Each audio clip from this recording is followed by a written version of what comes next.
Entonces, si se produce una lesión en el tálamo, chiquillos, se observarán alteraciones de A, el procesamiento de la información sensorial, B, el control de la frecuencia cardíaca, C, el balance hídrico, D, el control de la temperatura corporal o E, los reflejos medulares. Tienen 30 segundos para responder.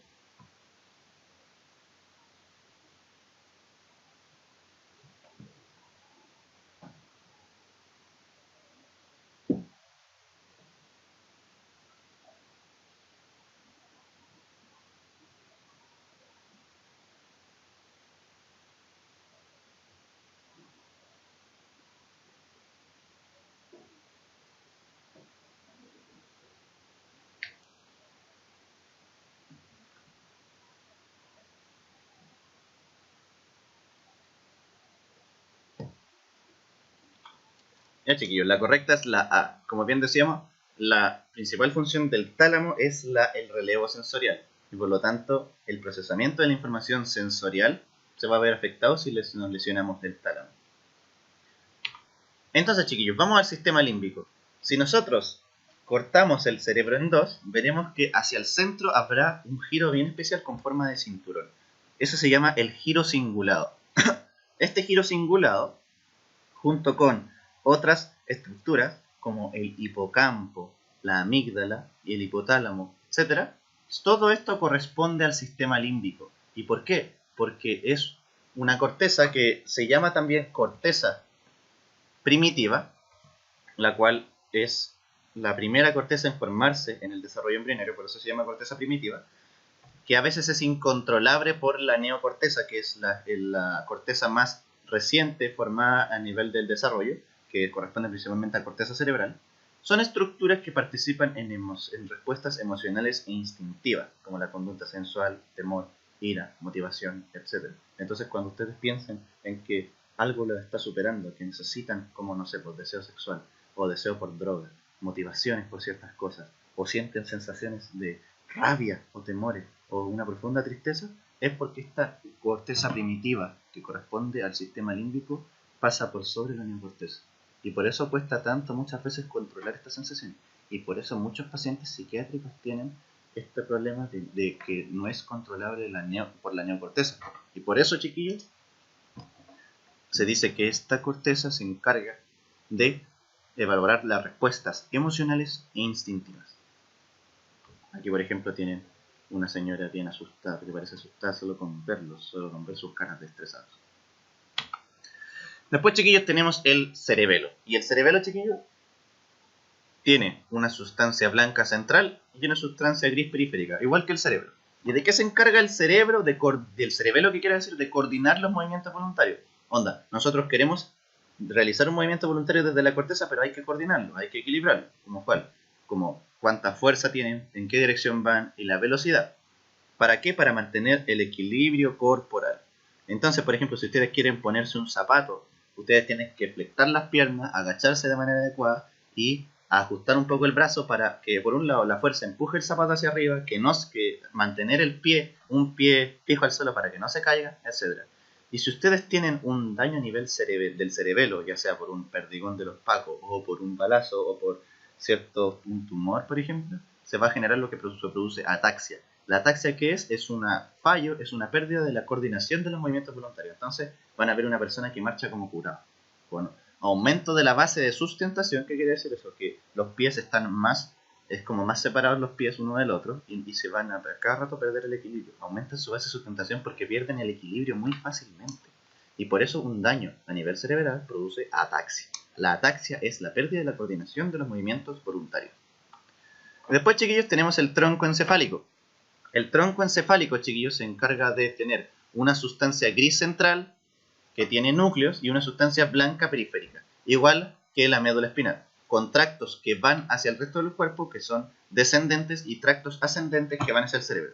De este tronco encefálico nacen los llamados nervios craneales, que van a finalmente corresponder a la segunda parte del sistema nervioso periférico, junto con los nervios espinales que ya vimos. Entonces, vamos viendo.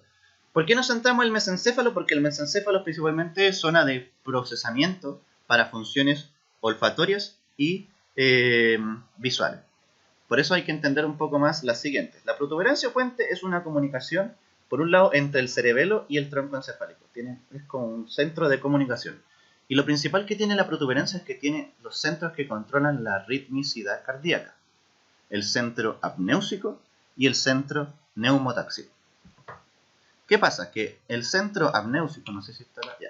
El centro apnéusico, chiquillos, lo que hace es que va a permitir que ustedes inspiren aire.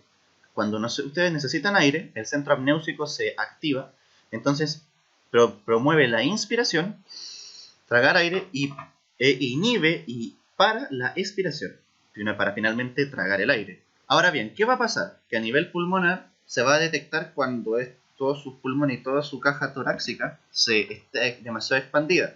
¿Y eso qué va a hacer? Esa señal se va a enviar al centro neumotáxico. El centro neumotáxico, ¿de qué se va a encargar? Va a inhibir el centro apnéusico. El centro apnéusico que permitía la inspiración. O sea, por lo tanto, al inhibirlo va a generar dos cosas. Uno, va a inhibir la inspiración. Dejamos de respirar. Y por otro lado, vamos a permitir la expiración. Por lo tanto, vamos a botar el aire contenido en los pulmones. Por lo tanto, el centro apnéusico se expande mucho la caja torácica, entonces se activa el centro neumotáxico, inhibe el centro apnéusico y nosotros permitimos esto. Por lo tanto, controla la amplitud respiratoria.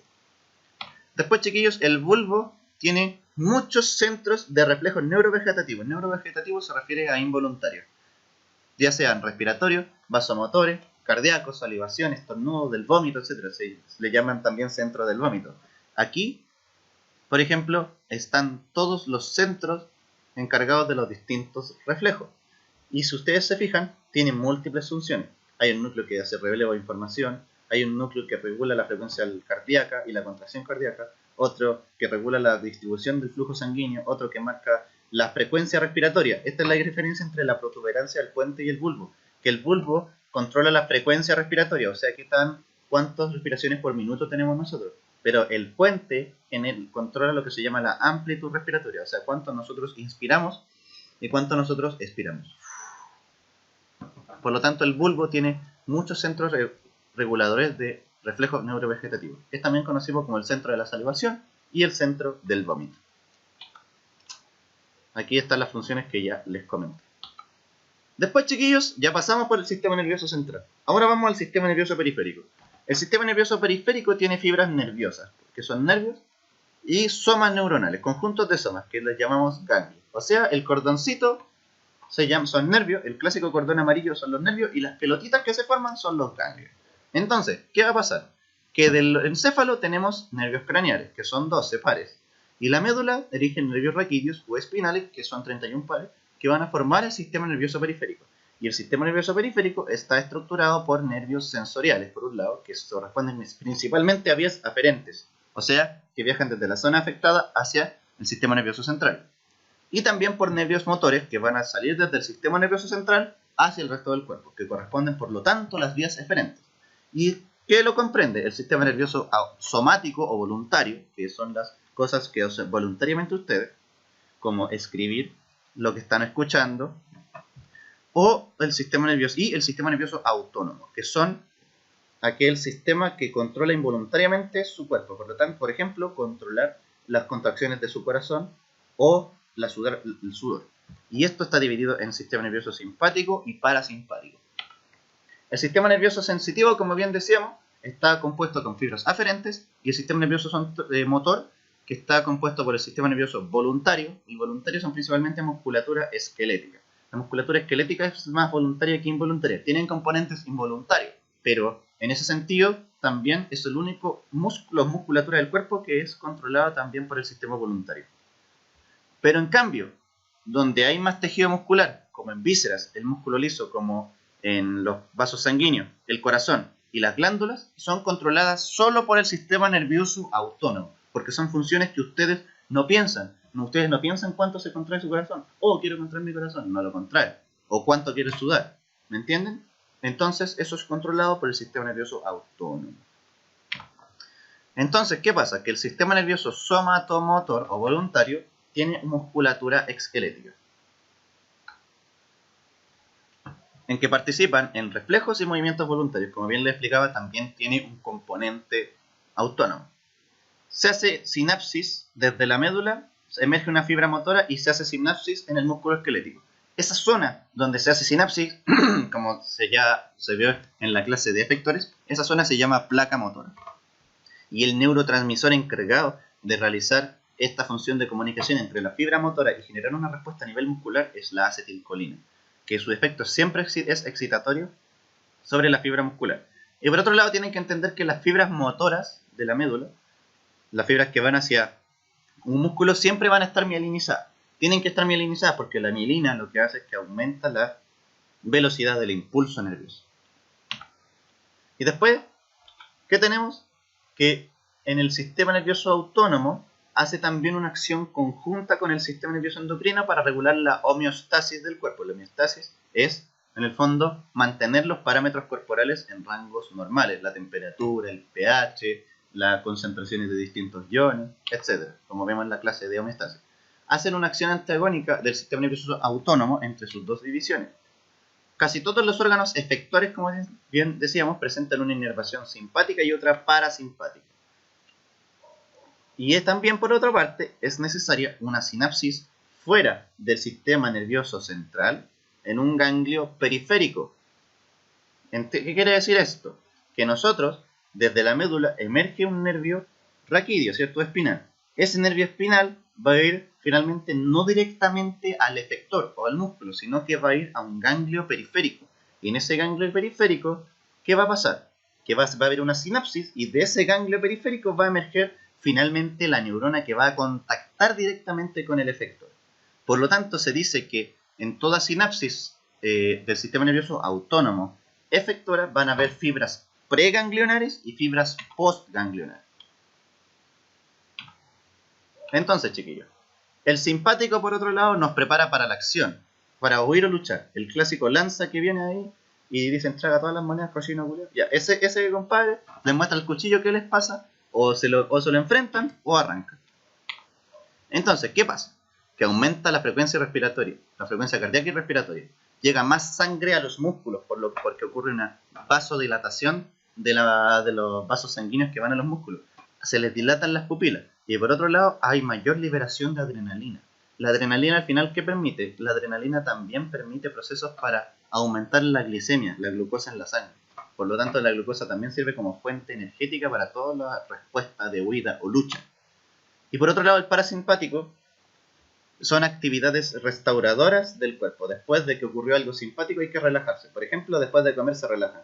O bueno, en caso después de un orgasmo, si ustedes se tienen relaciones sexuales, después de los orgasmos se viene también un periodo de relajación. De eso se encarga el sistema nervioso parasimpático. Hay una mayor motilidad gastrointestinal, mayor salivación y baja la frecuencia respiratoria y cardíaca. Estamos bien playa. Por lo tanto, simpático, respuesta de huida y lucha, aumenta la frecuencia cardíaca respiratoria, dilatación de las pupilas, más sangre a los músculos, aumenta la adrenalina. Parasimpático, aumenta la motilidad intestinal, aumenta su salivación y se relaja.